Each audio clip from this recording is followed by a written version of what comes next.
Did you guys know that Chris Eubank Sr. started his boxing career in New York City in the boogie down South Bronx?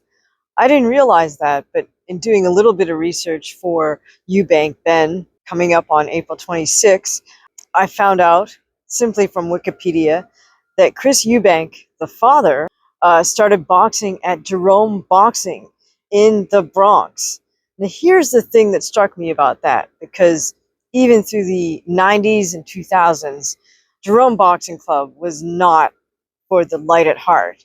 In fact, I mean, boxing in general in the 80s and the 90s in New York City was not standard, was not white collar, was not cool. If you were not actually someone who wanted to fight, you didn't just wander into a boxing gym to be part of the cool kids crowd.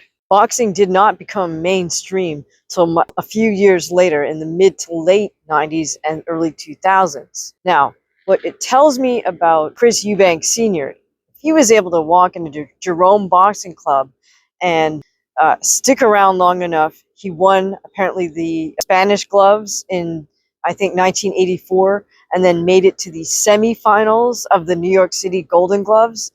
If he was able to do that, that shows me he's really tough.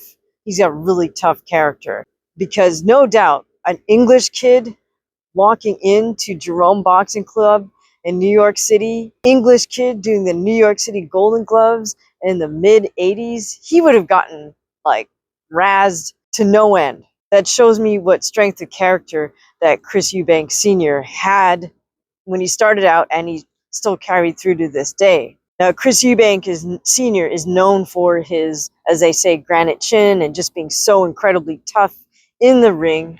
I think a lot of that has to do with the fact that he started his amateur boxing career as a young teen at Jerome Boxing Club, New York City, New York. If a young kid from England can make it all the way to the boogie down Bronx and make it all the way to the semifinals of the New York City Golden Gloves back in the 80s, then he had to be about something.